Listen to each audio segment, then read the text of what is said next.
Buenas tardes, queridos hermanos. Mire si no se me corta la cabeza. Sí sale. Está perfecto. ¿Dónde está la cajita con las preguntas? Ok. Entonces, pásamelas todas, por favor. Dámelas así. No se preocupe. Ole. Ok. Los que quieran hablar de manera verbal en este momento, me alza la mano. ¿Quién quiere hacer alguna pregunta de manera presencial? Si hay alguien que lo quiere hacer de manera presencial, me lo dice. Ok, vamos. ¿Listos? Antes vamos a orar. Padre nuestro que estás en el cielo, Señor, ayúdanos a contestar estas preguntas de la manera adecuada, acorde a tu santa palabra. Confiamos en ti, en el nombre de Cristo Jesús. Amén. Ok, vamos con la primera pregunta. Una persona en depresión crónica, ¿qué opciones tiene para rehabilitarse, aprender a funcionar dentro de sus limitaciones emocionales? Yo tengo muchos videos en mi canal YouTube acerca de la depresión, ¿ya? La depresión es una tristeza que tiene más de 6 meses, un evento que sucedió y tú te mantienes en el mismo nivel de tristeza pasados 6 meses. Eso ya lo podemos llamar una depresión. Ahora bien, la depresión tenemos que diagnosticar si tiene alguna connotación orgánica. Es decir, que el organismo no está produciendo serotonina, dopamina y endorfinas y necesitas medicación para poder segregar estas sustancias químicas. Entonces, muchas personas satanizan la medicación. Ay, eso no es de Dios, que si uno está con Dios se cura. Pero Lucas dice, el enfermo vaya al médico. Entonces, cuando tú tienes una depresión que es debido a una situación química de tu cuerpo, tienes que ir al psiquiatra y el psiquiatra te va a medicar. Ahora bien, ¿qué es lo que te recomiendo dado el ámbito espiritual en que nos movemos?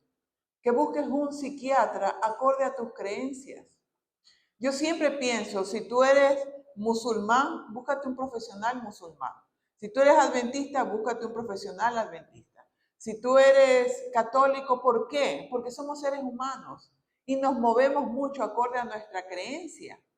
Entonces, una depresión crónica, primero, ¿quién la diagnosticó?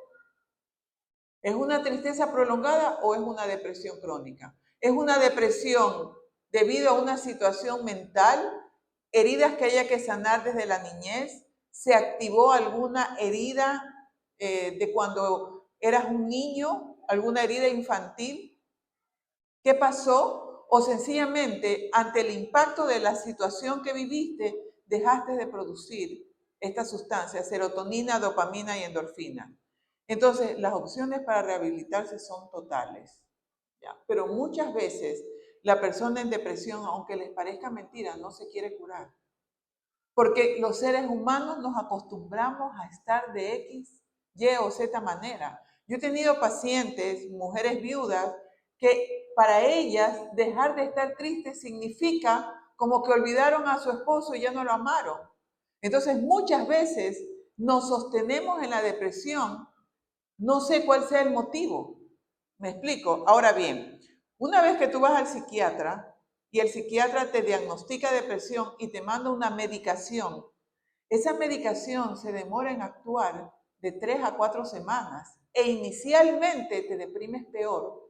Y cuando tú tomas medicación, las primeras semanas tú tienes que estar acompañado de alguien porque tienes deseos de suicidarte.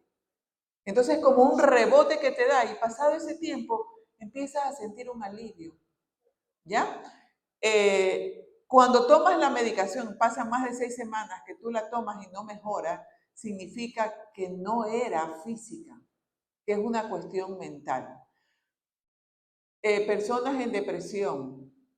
Elías, deprimido total, se fue a meter a la cueva, Señor, yo quiero morirme, no quiero vivir. Y en un tema que yo di en mi canal YouTube que se llama Cómo superar la depresión, yo les explicaba todos los pasos que tuvo que tomar Elías, que incluso fue que Dios le mandó y le dijo, levántate, come, sal a caminar, encontró a Eliseo, prepara a otra persona, y ahí están los pasos que tú tienes que seguir. Se puede totalmente superar. Cuando yo quedé viuda, yo entré en depresión y ansiedad, tuve ataques de pánico, ataques de ansiedad, y a mi hermano, a mí no me da pena. Yo tomé mi medicación, el doctor me mandó, no les digo el nombre porque las personas son capaces de tomárselo. El doctor me mandó medicación 6 meses, porque me dijo que era una depresión y un estado ansioso debido al evento que estaba viviendo. Hermanos, yo no me lo tomé 6 meses, me daba terror dejar la pastilla. Yo decía, ¿será que si la dejo me vuelven a dar los ataques de pánico? La tomé 1 año y medio, la dejé, no pasó nada. Porque ahora hay mucha medicación que no forma adicción. La ciencia ha avanzado muchísimo. Entonces, no pensemos que la depresión es una cuestión de, ay, ya, ahora pídele a Dios y todo eso. Sí, Dios hace. Pero nosotros tenemos que hacer nuestra parte y nuestra parte es ir a un profesional adecuado que la diagnostique. Si es sencillamente mental porque hay heridas que curar y entonces tiene que seguir un proceso psicológico de perdón a sí mismo, de perdón a sus padres, a las personas que le ocasionaron la herida, o si es un proceso químico de su cuerpo. ¿Ok? Vamos a otro. ¿Qué recomienda una esposa que no confía en su esposo después de infidelidad y descubrir que habla de ella con sus compañeros de trabajo y no necesariamente cosas positivas? A ver, cuando hay un versículo que dice, en el verdadero amor no hay temor. Cuando el amor es verdadero, tú no desconfías. Tú confías en que Dios no permita que esa persona te engañe. Pero en el caso de un hombre que ha sido infiel, dice la palabra de Dios bien claro, si hay infidelidad, puedes divorciarte. Bien clarita la palabra de Dios, dice, salvo por adulterio o fornicación. Si hay adulterio o fornicación, esta mujer estaba en todo su derecho de poderse divorciar. Esto no le gusta mucho a mi audiencia, que es de todas las religiones, a los católicos, porque tienen esa interpretación, pero la Biblia es clara. Ustedes lo pueden leer en Mateo, Lucas, que habla sobre el divorcio. ¿Cuándo se da carta de divorcio? Cuando hay infidelidad. Ahora bien, perdonar, siempre tienes que perdonar, siempre, pero no significa que continúes con la persona. No significa que tengas que seguir casado, pero si tú decides perdonar y seguir, porque de pronto tu esposo es un buen hombre, en este caso, tu esposo es un hombre de Dios, tu esposo es un ser humano que se equivocó y tú decides darle una oportunidad, se la vas a dar porque no vas a estarte acordando de eso, porque no vas a estar sacándoselo en cara, porque no vas a estar en cada pelea diciéndole, tú que me fuiste infiel, porque tú tienes que perdonar como Dios perdona. Dios perdona, lo manda todo al fondo del mar, no vuelve a tener memoria de ello y te ve como si no hubieras pecado. Entonces, si esta dama no perdonó a su esposo, ¿cómo siguió con él? Ahora, ¿cómo perdonas a un hombre que habla mal de su esposa a sus compañeros? Entonces, la infidelidad y el adulterio y la lealtad también forman parte del matrimonio, porque la diferencia entre ser leal y ser fiel es que la persona leal jamás habla mal de su compañero. Puede ser infiel, puede este hombre haberse acostado con otras mujeres y ser leal porque no habla mal de su esposa, pero resulta que habla mal con sus compañeros de trabajo. Entonces yo a esta dama, yo le recomiendo, primero, sánese con respecto a lo que ella permitió. Sánese en el sentido de perdonar. Y si decide seguir con su matrimonio, no vuelva a desconfiar ni vuelva a estar pensando en lo que hizo. Cuando perdonas, lo dejas atrás. Y siéntate a conversar con tu pareja y pon las cosas sobre la mesa. Una pareja se sustenta en el respeto. Si no hay respeto y estás hablando mal de tu mujer, ese matrimonio realmente es una agonía. ¿Por qué? Si Yo a usted recién la conozco. Y yo conozco, llego a conocer a su mamá. Yo a su mamá la voy a tratar con respeto. A cualquiera de la madre de ustedes. ¿Cómo te atreves a hablar de la madre de tus hijos? ¿Cómo te atreves a decir los defectos de la madre de tus hijos? ¿Por qué respetas a tu hijo de esa manera? ¿Para qué entonces estás con esa mujer si vas a estar hablando mal de ella? Entonces una mujer bien parada se siente y le dice, mire mi amor, si a usted no le gusta como yo soy, usted va a estar hablando mal de mí, respetando a mis hijos, no podemos funcionar. Y la Biblia es bien clara, dice, a paz nos llamó el Señor. Nosotros no tenemos que vivir sobre pretexto de, ay, es que yo no quiero dejar a mis hijos sin padre, no me vengan con eso. Y por eso les vas a dar un hogar que es un mal ejemplo y un infierno para tus hijos. Y después mañana, ¿por qué tus hijos no quieren formar un hogar? Porque mira el modelo que tú le estás dando. Entonces, trabaja en perdonar, en soltar, en sanar y habla seriamente con tu marido. Y si no, sepárese, dado que ya le perdonaste la infidelidad o creías que se las habías perdonado, sepárate y quédate sin casar, porque mientras no haya infidelidad no nos podemos casar con otra persona ni podemos estar formando una nueva relación de pareja. Esa es la verdad. Ok. ¿Alguna pregunta que me quieran hacer en público? ¿Ah? ¿No hay? Bueno, perfecto. ¿Qué le dirías a una joven esposa cuyo marido embarazó a otra mujer y la llevó a vivir en la casa? ¿Saben qué? Cuando yo leo estas cosas yo me pregunto, ¿será que estamos en el Antiguo Testamento? Dice, la embarazó y la llevó a dormir en el cuarto con la esposa. A ver, hermanos, yo sé que esto que les voy a decir es sumamente duro, pero ¿quién creen ustedes que está siendo peor aquí? La esposa que ha permitido esto. ¿Qué pasó? ¿Qué pasó con la crianza de ella? ¿Qué pasó con la autoestima de esta mujer, de esta dama, que no se respeta a sí misma, que no se valora y que es capaz de caer en una situación denigrante e inmoral de esta calaña? ¿Qué pasó con ella? ¿Qué pasó con el padre de ella que no le enseñó a valorarse como mujer? ¿Qué modelo de papá tuvo y qué modelo de madre permisiva tuvo? Porque las madres que aguantan este irrespeto son las que producen este tipo de hijas, este tipo de mujeres.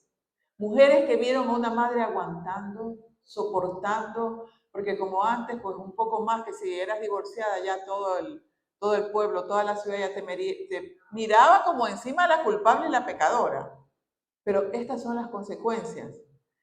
La esposa buscó un consejero y ella dice que es su mejor amiga. Wow, que era Jacob, las hermanas. Ahí viven los tres, no sé quién dio ese consejo. Bueno, hay las fuerzas del mal y las fuerzas del bien.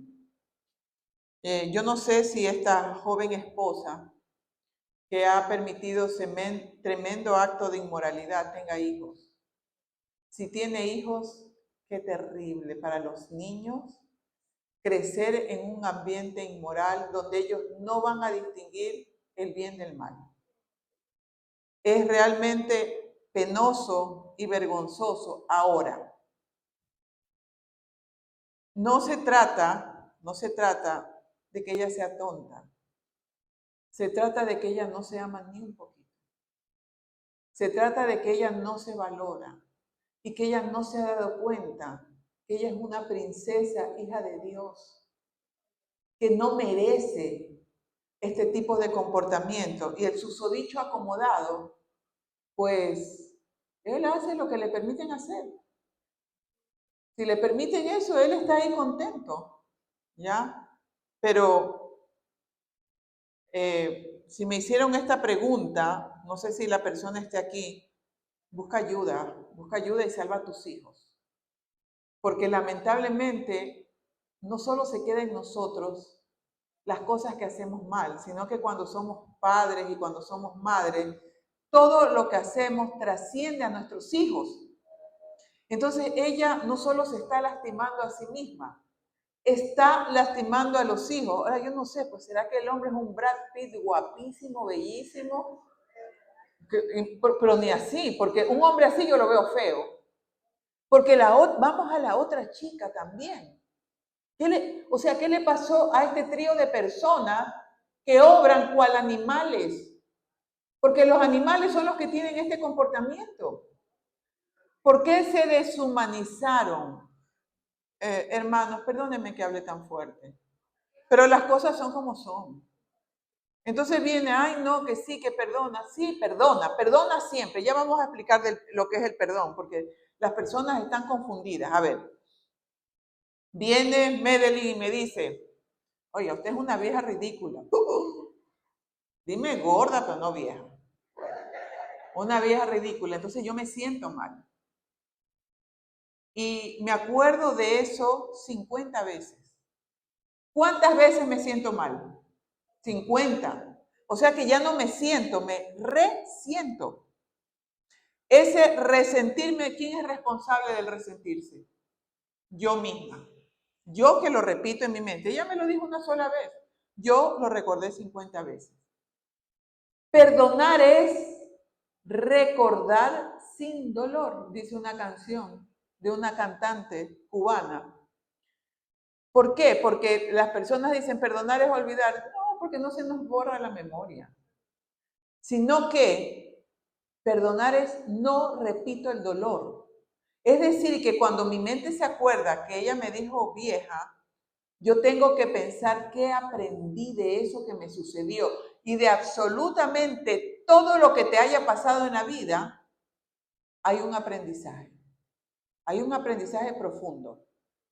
Entonces, a ver, ¿qué aprendí? Que me valoro a través de la opinión de las personas, que debo trabajar en mi autoestima. Y ya, ¿y qué pasa? ¿Acaso que ser viejo es mala palabra? Viejo es viejo, pues todos vamos a llegar a viejo. Y lo empiezas a trabajar y a razonar. Entonces, perdonar es soltar ese dolor que no tiene razón de ser y quedarte con la lección. Entonces, viene el hombre y te engaña, lo perdonas, significa que no te estás acordando y diciendo, ay, es que él no me quiere, ay, es que eligió a la otra, es que la otra es más joven, y cómo pudo hacerme eso. Eso no te permite perdonar. Entonces, perdona, sueltas, te quedas con la lección y se acabó. Ese es el perdón. Y no significa ni que regreses con él, ni nada de eso. Ahora, si le quieres dar una oportunidad es porque realmente lo soltaste. Si no lo soltaste, en esto de el engaño, que es una de las cosas más terribles de las que puede vivir un ser humano, uno quiere como, cuando te pasa a salir rapidito del tema y tú, ay, ya te perdono, y no se hace un trabajo real de lo que significa. Por ejemplo, en esto del perdón, vamos a la muerte de un ser querido, ¿ya? La típica, ¿por qué te moriste? Y te moriste y me dejaste sola y no sé qué, y vamos alimentando el dolor. Y aunque no crean, hay que perdonar a quienes se murieron. Nosotros sabemos en plano consciente de que ellos no eligieron morirse, pero nos da rabia la situación y hay que perdonarla y hay que perdonarnos por tener esos pensamientos negativos. La clave de todo es el perdón. Ahora, ay, eso no tiene perdón de Dios. Tremenda blasfemia, hermano. Porque, vamos a suponer, déjame ponerte un caso. Llegas a tu casa, voy a poner un caso súper fuerte, y encuentras a tu hija teniendo relaciones sexuales con tu esposo. Tú vas a virar la cara y te vas a espantar. Dios perdona todo, el incesto, el homicidio, todo. Dios lo perdona todo. Pero esos pecados los cargó Jesús. Los cargó y él era inocente.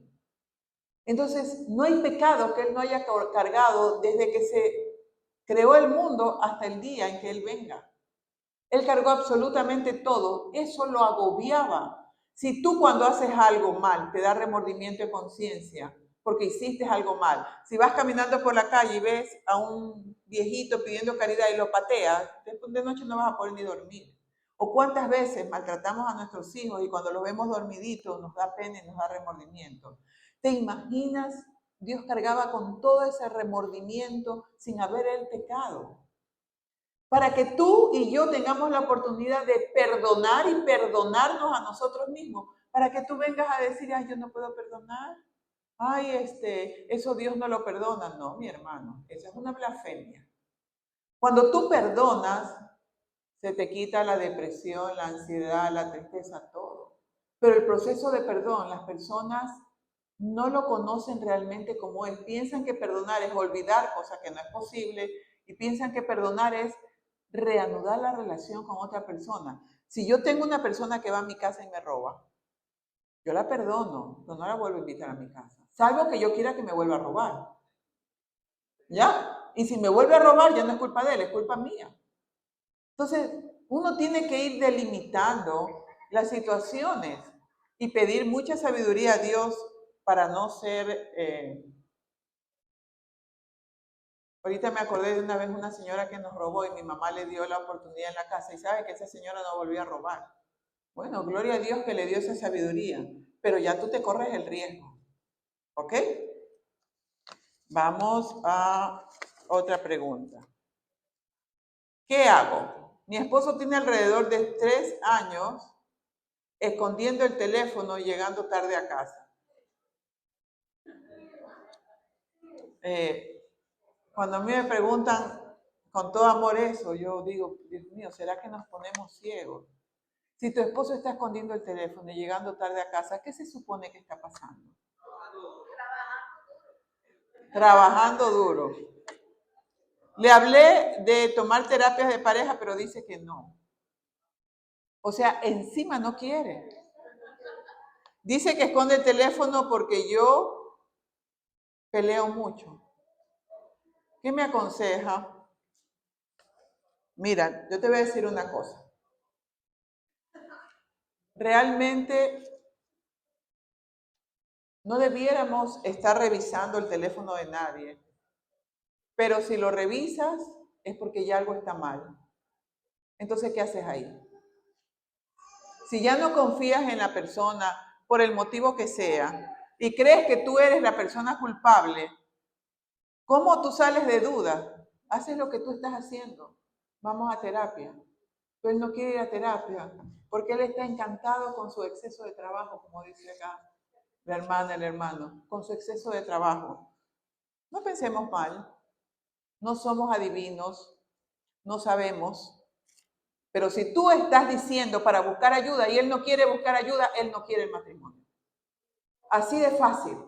Si nosotros fuéramos un poquito más firmes en nuestras creencias, yo creo que las parejas funcionarían mejor. No amenaces, ejecuta. No andes amenazando, me voy a ir, te voy a dejar, no, ejecuta. Ejecuta. Y tú regresas si vas a construir. Ahora bien, yo, ¿qué le aconsejaría a esta mujer? Realmente, deja de andarte martirizando. Tienes 2 opciones. O se acabó, o te haces la loca y no le haces caso a eso. ¿Ya? Son las 2 opciones, no hay opción 3. Ay, no, pero él puede cambiar. No, él no va a cambiar, él no quiere cambiar, él está feliz. Esa es una parte que por favor yo quiero que vean.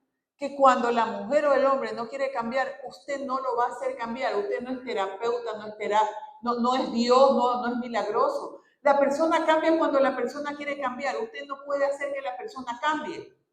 La que puede cambiar o el que puede cambiar es usted. Y cuando usted cambia, la otra persona cambia. Y yo le digo aquí a los hombres y a las mujeres, preocúpese primero por usted. Tiene bastante que trabajar en la oración, en tener su rincón de oración, en estudiar, en aprender a hablar el inglés correctamente, en comer saludable, en tener un trabajo que le haga sentir bien. Preocúpese de usted y despreocúpese de esas cosas. Y si preocupándose por usted, llamándose usted, y rayita, respetando a su pareja, ve que su pareja tiene un comportamiento inadecuado, bien parado, bien parada, ¿sabes qué? A mí este matrimonio realmente yo no siento que nos lleve a ningún lado. No, no me consta que me estés engañando, realmente no lo sé, el tiempo lo dirá, pero yo creo que no podemos seguir en una relación donde yo siento que doy y no recibo, porque hay que amar sin condición y no esperando nada. Sí, ese es el amor de Dios. El amor de Dios es todo lo puedo, todo lo sufre, todo lo soporta. Pero nosotros no somos Dios. Esa es la verdad, ¿ya? Ahora, el amor todo lo soporta, todo lo sufre, es ese sufrimiento que tú tienes de querer cambiar a la otra persona. Yo le digo a las parejas, ay, ¿cómo hago para que mi esposo vaya a la iglesia? Y que usted ahora quiere ser Espíritu Santo. Usted tiene que irse a la iglesia, levantarse ese día más temprano que nunca, ponerse más linda que nunca, se va a la iglesia y regresa a su casa recontrafeliz con una paz que solo se encuentra en el Señor. Y sonríe, hola mi amor, y punto. Y ese hombre va a decir, ¿y esta? Y esa mujer va a decir, ¿y este que llega contentísimo? Eso es lo que nosotros tenemos que hacer, reflejar a Cristo, pero no, pues estamos amargados, llegamos enojados, llegamos tardísimo. Yo vi que hoy día unas hermanas le llevaban comida a su esposo, bien, está bien que le lleven comida a su esposo. Que vean la felicidad, su felicidad no depende de la otra persona, pero usted tiene que decidir lo que usted le quiere dar a sus hijos. Y yo sobre todo a los jóvenes que están aquí, a los varones, mira la madre que le quieres dar a tus hijos. Mira cómo es esa mujer. Mira si esa mujer es fiel, si esa mujer es digna de confianza. Mujer, mira, jóvenes, miren si ustedes le quieren dar ese padre a sus hijos.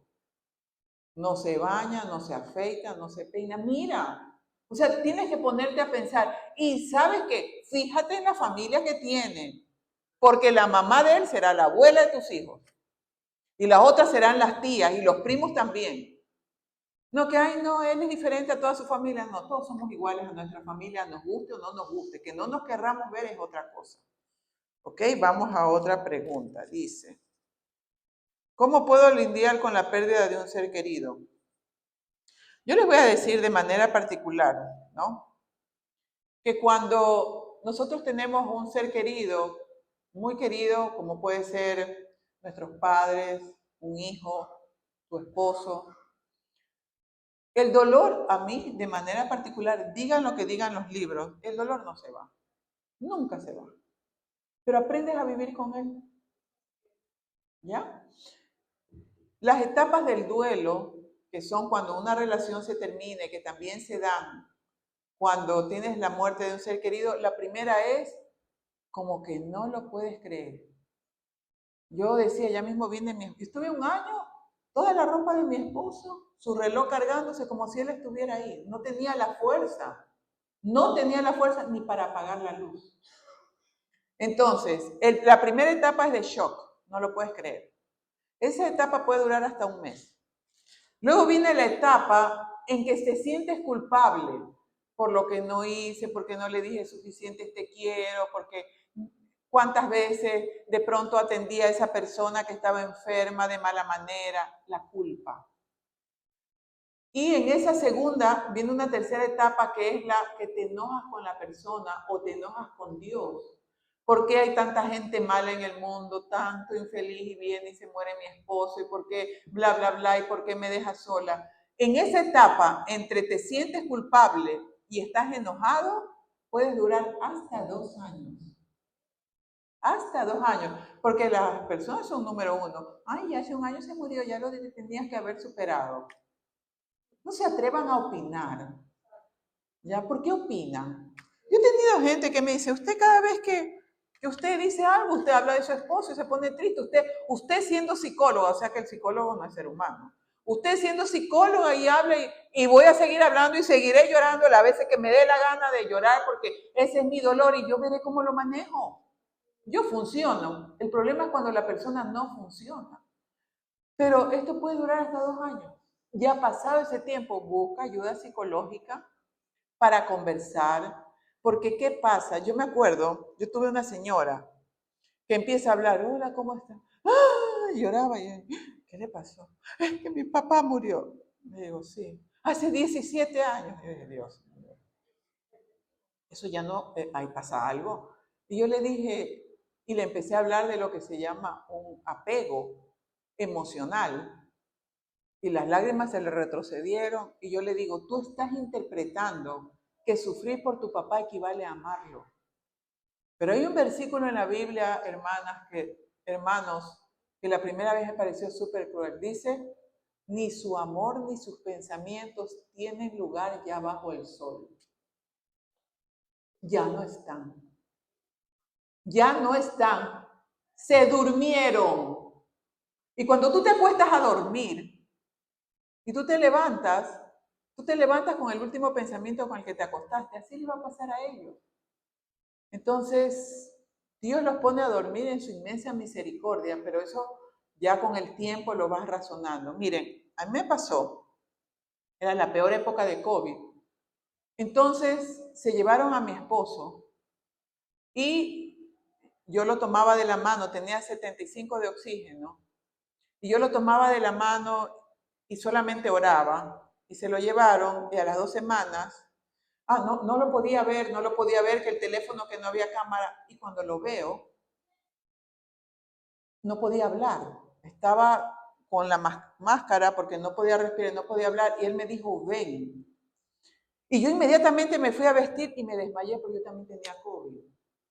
Uno de los dos podía ir al hospital, no había oportunidad para ir al hospital, no había camas. Entonces a las 2 horas llamaron que había muerto.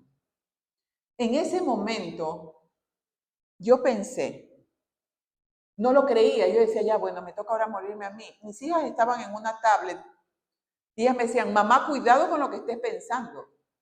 Pero yo pensé que ya me tocaba esperar la muerte. Y entonces yo me sacudí, yo ahí me desmayé por la falta de oxígeno y bueno, pero no me morí, aquí estoy. Mala hierba, aquí vive. Entonces al pasar el tiempo, una señora me dice que su esposo murió el mismo día que mi esposo, porque a raíz de eso empecé a tener puras pacientes viudas. Dios me las mandó, eso me ayudó mucho a sanar. Y ella me decía, pero yo oraba al pie de la cama de mi esposo y mi esposo me oyó clamar. Y yo pensé, pero yo nunca clamé. Yo solamente le tomé la manito y yo no decía nada porque no quería que él se alterara ante la falta de oxígeno. Y era como que él se iba así como durmiendo, durmiendo. Entonces yo no quería decir algo que lo angustiara. Y entonces me sentí culpable. Pero como mi mente trabaja en buscar, yo pensé, no, si yo me hubiera arrodillado a clamarle a Dios, él se habría angustiado. Pero si cualquiera de ustedes me dice, Marta, estoy enferma, véngame a visitar, yo iré a tu casa y yo me arrodillo ahí y voy a clamarle al Señor. Porque de las cosas que nosotros no hicimos de pronto, de cierta manera, Dios te permite entender que para el futuro es diferente. Entonces, si tú ayer perdonaste a tu pareja por algo que te hizo mal y no te estás amando, suelta, eso fue ayer, es de aquí en adelante, de hoy día en adelante que estás escuchando esto, que tú tienes que hacer un cambio. No te lamentes por el ayer, con el ayer tú ya no haces nada, es de aquí en adelante. No hay nada peor, no hay nada peor que, ay, si yo lo hubiera escuchado antes, eso no funciona. Dios te manda la información cuando la debes de tener. Y no te pongas a pensar, ay, mi esposo hubiera venido a escuchar esto. No, no era para él, es para ti. Si él hubiera tenido que escuchar eso, aquí estaría. Esa fue una de las cosas. Y la otra, un señor que me dijo, ay, mi esposa murió de COVID, pero tomada de mi mano. Y yo no lo vi, pues se fue al hospital y yo nunca más lo vi. Y yo decía, Dios, y tú no me dejaste tomarlo de la mano, y en eso pensé, quizás al tomarlo de la mano y sentir que su vida se iría, a la final eso hubiera sido demasiado doloroso para mí.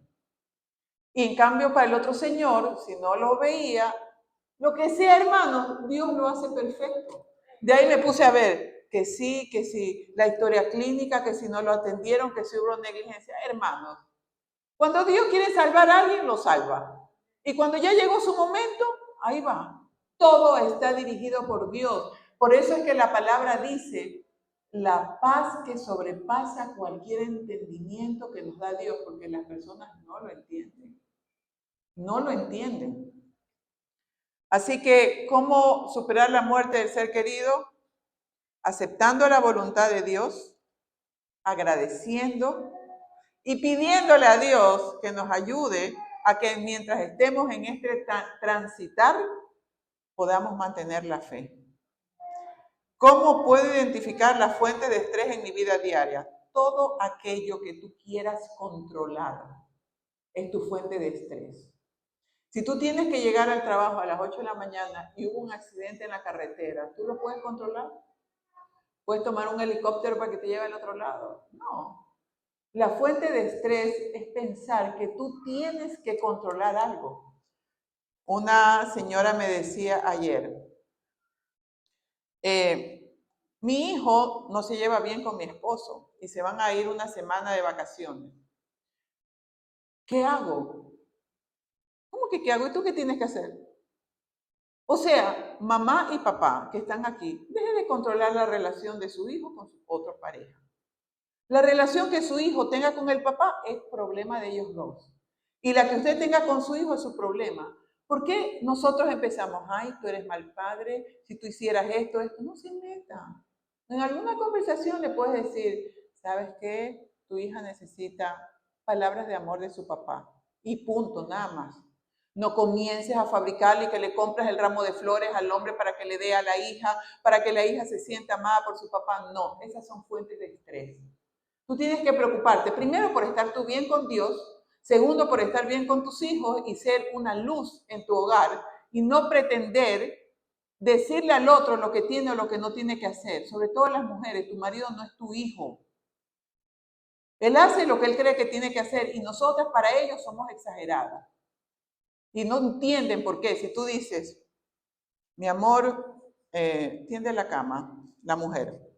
Y el hombre dice, ok, y no la atiende y la mujer lo repite 500 veces. Como si a la 500ª vez la va a atender. No la va a atender nunca, es peor. Aparte de eso, mira, no tiende la cama, ¿quieres pagar para el gimnasio? Tiende la cama, es ejercicio. No te hagas lío de la vida por gusto.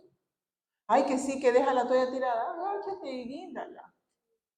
Hay cosas que a él tampoco le gusta de ti, que tú le dices que vas a estar lista a las 3, son las 3:10 y recién te estás bañando.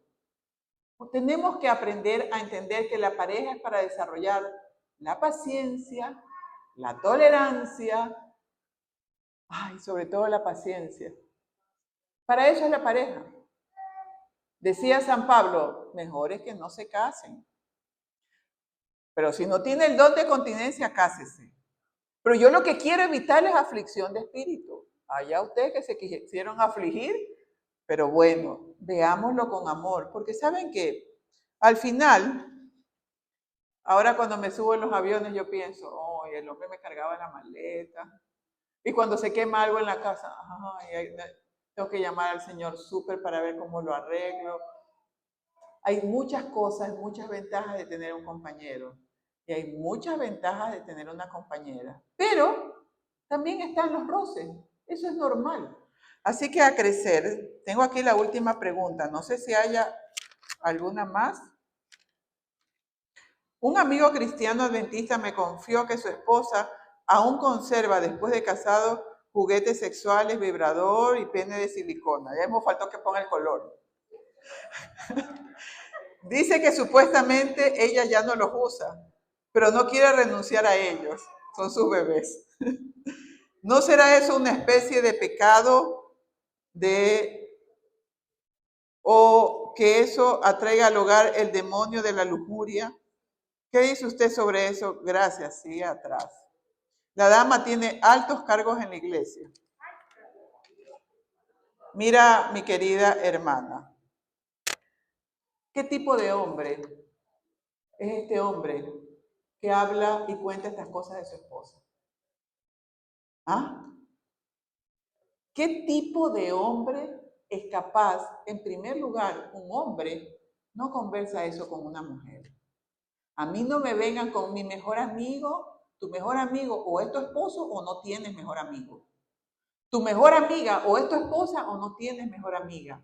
Y tú no puedes estarle contando a alguien de sexo opuesto tus problemas en el matrimonio, que le estás coqueteando, te estás regalando, te estás insinuando, porque resulta que tu amigo siempre será mejor que tu esposo, porque no convives con él y no sabes cómo es de verdad. Entonces, un hombre, desde el momento en que viene y te cuenta esto, tú te vistes a verte parado y decirle, ¿cómo te atreves a contarme esas cosas? Este hombre, Señor, es tu hijo y hay que amarlo, no vale la pena.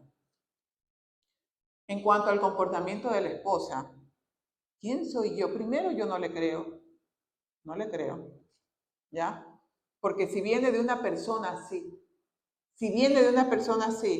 ¿qué vacíos produce este hombre en su esposa sin querer justificar lo que ella haga o no haga? ¿Y quién soy yo para andar pensando si entra o no entra el demonio? Esta hermana que me escribió esto, yo digo, no tiene problema, que se pone a escuchar los problemas de este hombre. No juzgue a esta mujer. Y peor, si tiene altos cargos en la iglesia, le voy a decir una cosa. Quien pone los cargos es Dios. Nos guste o no nos guste, que el presidente lo pone Dios.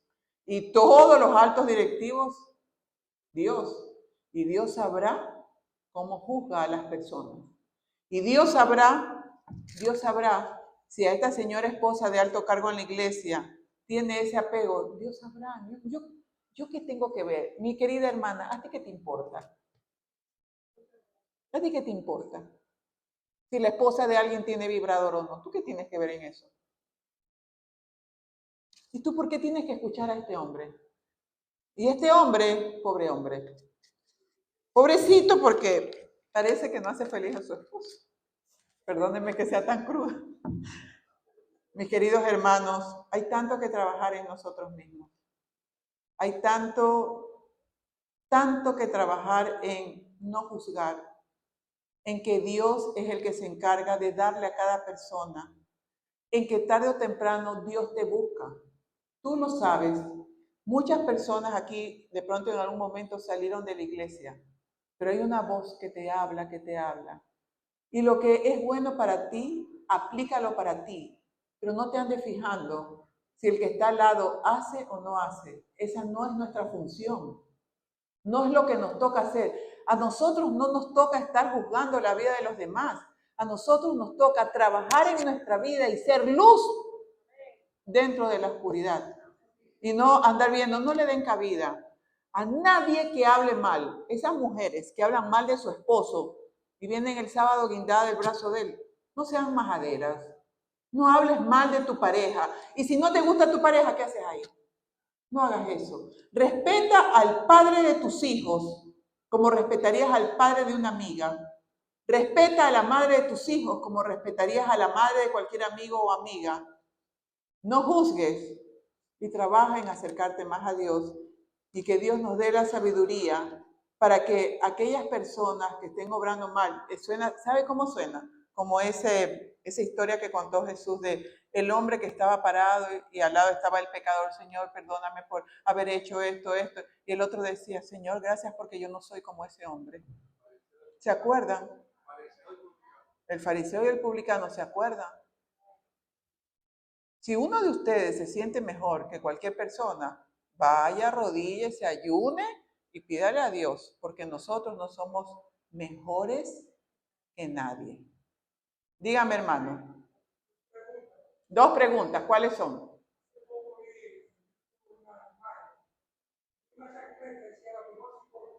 La mejor psicóloga, la chancleta.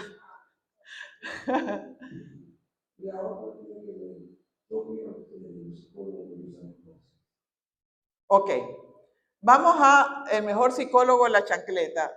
Hermanos, yo no lo llamaría así. Yo diría que el mejor psicólogo es Dios y que hay que aplicar el amor con el rigor. Acuérdese que Elí se perdió por permitir que sus hijos pecaran. Usted no puede evitar que sus hijos pequen, pero en su casa no. Ay, que para que mi hijo vaya a beber afuera, que beba en mi casa. No, hermanos. Ay, que para que se vaya a acostar por ahí, no, qué peligro que se acueste en el cuarto sin casarse con la novia. No, hermano, su casa es un santo templo. Uno. No creo que sea la chancleta el mejor psicólogo, pero sí la disciplina y el rigor. En cuanto a la hipnosis, Hermanos, hay que leer los libros de Elena de White, ¿ya?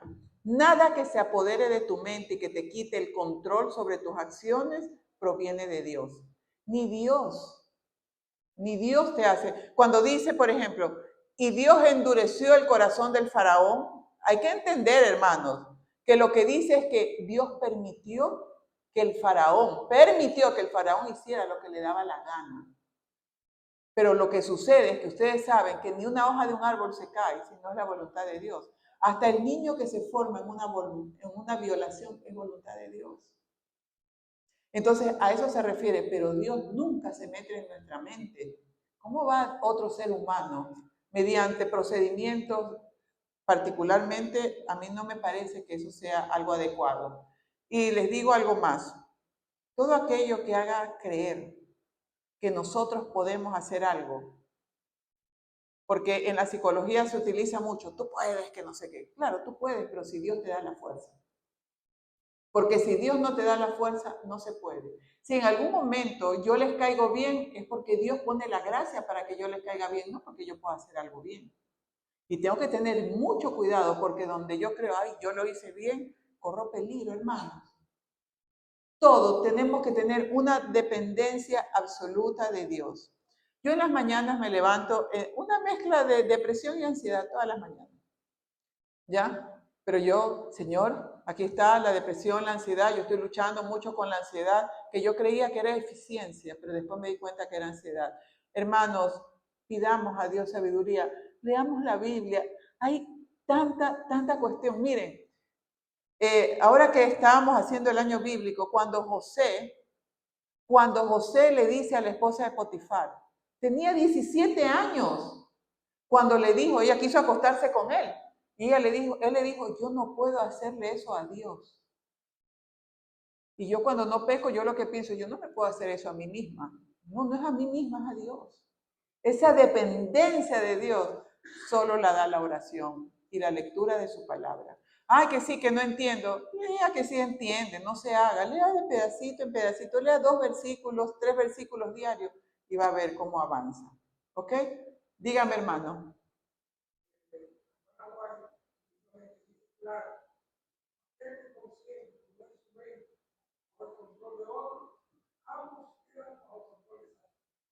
Y no solo eso, mi hermano. ¿Cuánto control tiene sobre nuestra mente los ídolos? El pastor que habla, y ya lo tomamos como un ídolo, es un ser humano. Compruebe, usted no crea nada de lo que yo le he dicho. Vaya y compruébelo por usted mismo. Porque cuántas veces repetimos cosas porque las escuchamos, pero no las hemos comprobado. Y eso es dejar que nuestra mente caiga sobre el control de las otras personas. El otro día me decía una amiga, ¿y cuándo te vas a operar la cara? Y yo, me dice, sí, es que se te están cayendo los cachetes. Hermano, yo no me podría hacer una operación en la cara, no me gusta. Pero, ¿cuánta persona se hace cosas por moda y nos dejamos manejar la mente? Que los niños tienen que tener celular. No, los niños no deben tener celular. No le den pantallas a los niños, porque los niños su cerebro no ha madurado y al no madurar su cerebro no va a poder desarrollar destrezas. Eso, en esta época, los niños del campo que no tienen acceso al celular, le dan 10 vueltas a los niños de la ciudad. 10 vueltas. Se levanta, se para, hacen.